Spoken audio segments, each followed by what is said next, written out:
আসসালামু আলাইকুম। ভিডিওতে দেখছেন বেসিক্যালি আমরা ফেসবুকে কোনো ফ্ল্যাগড কন্টেন্ট অথবা কোনো কপিরাইট ইস্যু অথবা কোনো গাইডলাইন মানে ফেসবুক কমিউনিটি গাইডলাইনে ব্রেক করেছে এই ধরনের কোনো নোটিফিকেশন যদি আমরা খুঁজতে চাই, তখন সরাসরি যে কাজটা করতে হবে আপনাকে, আপনার এখান থেকে প্রোফাইল ড্যাশবোর্ডে চলে যাবেন। প্রোফাইল ড্যাশবোর্ড থেকে এখান থেকে প্রোফাইল রেকমেন্ডেশন যেটি রয়েছে সেখানে চলে আসবেন। এখন কোনো কারণে কোনো একটি আপনি ফেসবুকের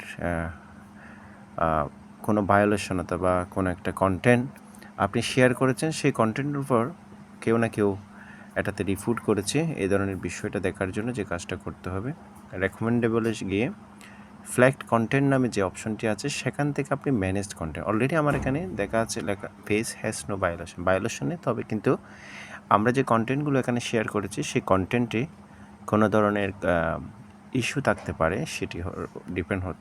সেটি হইতে পারে কোনো একজন ব্যক্তি সেই কন্টেন্টের উপর কোনো একটা ক্লেম দিয়ে দিতে পারে, অথবা কোনো একটা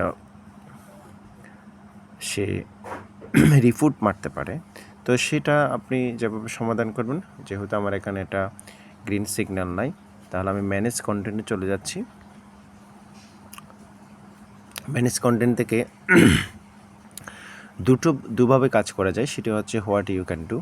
এটি যে পোস্ট আপনি চাইলে ডিলিট করতে পারেন, আর ডিলিট করতে দিলে আসলে এটা সমাধান হয়ে যায়। তবে আমি যে কাজটা করবো, আমার এখানে অলরেডি 2টা প্লাগড আছে এই পেজটা আনসেভ হিসেবে। তো এখানে একটা পোস্ট আমরা শেয়ার করেছিলাম, সেই এখানে লেখা আছে this post May go against hour guidelines on suggested contents.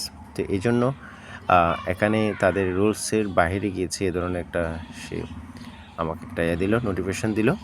তো ইনফ্যাক্ট যেটি হতে পারে, এ ধরনের যদি ফ্ল্যাগড কন্টেন্ট হয়, তখন আপনার পেজে the against hour guideline it prevent that content from being suggested two people. এটা অনেক মানুষের কাছে যেটা সাজেস্ট যায়, নোটিফিকেশান যায়, সেটা আর যাবে না। পেজের অ্যাবিলিটির উপর ইমপ্যাক্ট পড়বে এবং পেজের রিচটাও কমে যেতে পারে।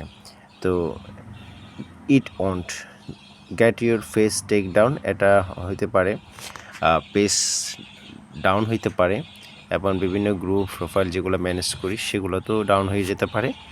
এছাড়া lead to restriction on your personal account, এবং এমনকি আপনি এই যে পেজে যে রেস্ট্রিকশন চলে আসে অথবা ফ্ল্যাগ গিয়েছেন, কিন্তু আপনি যে পেজটি যে বিভিন্ন প্রোফাইল থেকে যেটা আপনি দেখভাল করেন, সেই প্রোফাইলের উপরও আপনার রেস্ট্রিকশন চলে আসতে পারে। তাহলে অনেকগুলো কারণ রয়েছে। আমরা জানি ফেসবুক প্রতিনিয়ত তাদের রুলস অ্যান্ড রেগুলেশন আপডেট করছে, অনেক কিছু পরিবর্তন করছে। তো এটা সমাধান করার জন্য যে কাজটি করব, টেক অ্যাকশনে চলে যাব। টেক অ্যাকশন থেকে আমি সরাসরি এই কন্টেন্টটা এখান থেকে ডিলিট করে দিব। তো আমি এখানে ডিলিট পোস্টে যাই।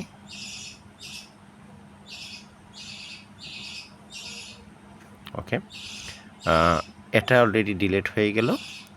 এরপর আমরা আবারও ফেস রেকমেন্ডেশনে চলে যাব। সেখান থেকে ফ্ল্যাগড কন্টেন্ট আবারও যাব। সেখান থেকে আরেকটি কন্টেন্ট এখানে দেখতে পাচ্ছি,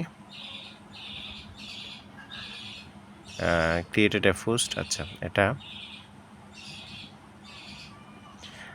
এটি আসছে মূলত এখানে বেশ কিছু ছবি, রক্তাক্ত ছবি অথবা কিছু ছবি যেগুলা Facebook community violation, community standard break করে এই ধরনের কিছু আছে, এই জন্য এটাতে আনকভার্ড ইমেজ চলে আসছে, যার কারণে এটা আমি ডিলিট করে দিব।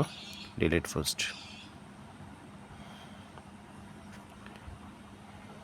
ওকে, দুটো পোস্ট আমরা ডিলিট করে দিলাম। আমি এরপরে আবার ব্যাকে যাই, পেজ রেকমেন্ডেশনে যাই। দেখেন, তো আমি একটা ফ্ল্যাগড কন্টেন্ট যে ইস্যু ছিল, এটা আমি অলরেডি ডিলিট করে দিয়েছি।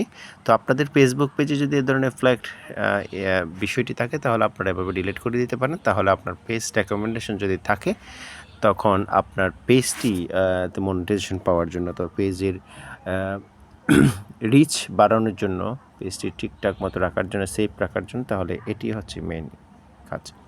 তো অনেক সময় দেখবেন নন রেকমেন্ডেবল দেখাতে গেলে তখন বুঝতে হবে যে আপনার ফেসবুক পেজে কোনো প্রবলেম আছে, সেই প্রবলেমগুলো আপনাকে সলভ করে নিয়ে এরকম আপনাকে প্রবলেমটা এভাবে যদি কোনো প্রবলেম ক্রিয়েট হয় তাহলে এভাবেই প্রবলেমটা সলিউশন বের করতে হবে। তো সবাইকে ধন্যবাদ জানিয়ে এখানে শেষ করছি। আল্লাহ হাফেজ।